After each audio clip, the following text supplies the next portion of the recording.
Je suis le pasteur JC, Jean-Claude Mabouma, de l'église Tabernacle of Zion.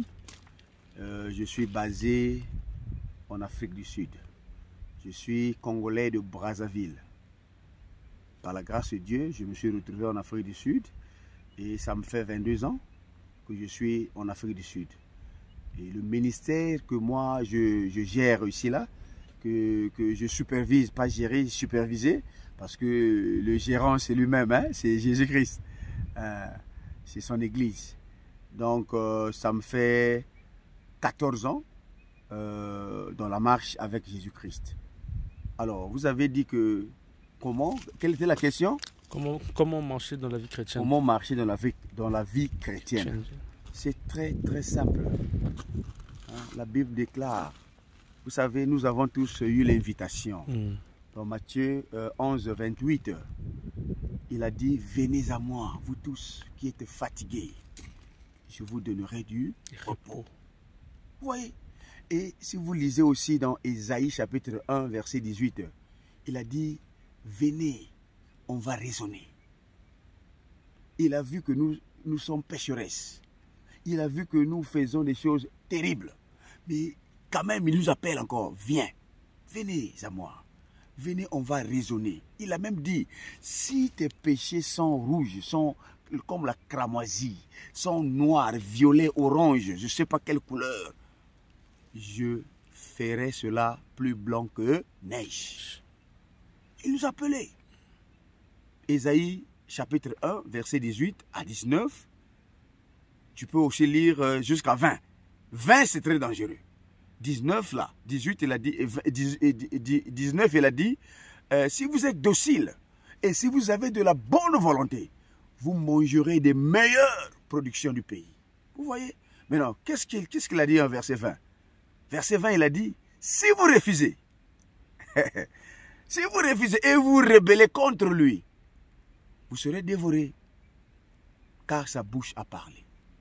Donc, pour marcher dans la vie comme un chrétien, la première des choses, tu dois savoir recevoir Jésus-Christ comme Seigneur et Sauveur.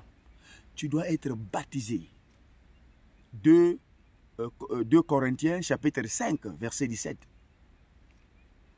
Il a dit que tu deviendras une nouvelle créature.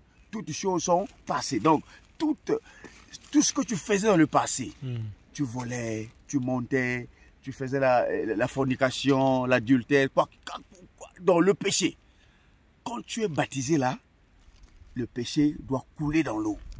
Et quand tu te réveilles là dans l'eau, tu es une personne vivante, une personne vivifiante. Toutes choses sont passées, toutes choses deviennent nouvelles. Donc tu deviens une nouvelle créature avec Jésus. Amen. Maintenant, si vous lisez aussi le verset 19, le verset 17, non, le verset 18, il a dit, Dieu qui s'est réconcilié avec nous, avec le monde. Et il nous a donné le ministère de la réconciliation. Donc, en toi là, tu n'auras plus la rancœur. Tu n'auras plus la haine, la jalousie. Tu vas aimer ton prochain. Tu vas aimer ton Dieu. Tu vas le respecter. Tu vas marcher avec lui. Parce que tu es déjà, tu t'es né de nouveau. Et il a même dit dans Jean chapitre 1, verset 12, qu'à tous ceux-là qui l'ont reçu, il a donné le pouvoir de devenir enfant de Dieu. Vous voyez? Il a donné le pouvoir de devenir enfant de Dieu. Pas par la chair, pas par le sang, mais en esprit. Donc tu dois maintenant vivre en esprit, parce que ton Dieu, ton papa là, il est esprit. Il est esprit. Donc toi, pour dominer, tu dois être esprit. Toi, pour dominer, tu dois être esprit. Pour vaincre ce monde-là, tu dois être esprit.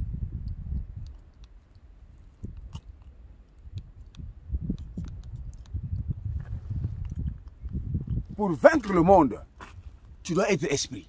Parce que si tu es carnal, si tu es physique, ça va te coûter très cher. Parce que le diable est très rusé. Donc, donne ta vie à Jésus et marche dans la crainte. Marche concernant le livre d'Ecclésiaste, chapitre 12, au verset 13 à 14. La conclusion de cette affaire. Quelle est la conclusion de cette affaire? C'est de craindre Dieu. Hein? Craindre Dieu, c'est le commencement de la sagesse. Craindre Dieu, même si ça ne marche pas, même si tu ne vois pas, mais quand il y a la crainte, tu es beau. Tu seras bien gâté, bien géré. Parce que Dieu ne ment pas. Il ne dort ni ne sommeille. Amen. Yes. Ok. Allez, open.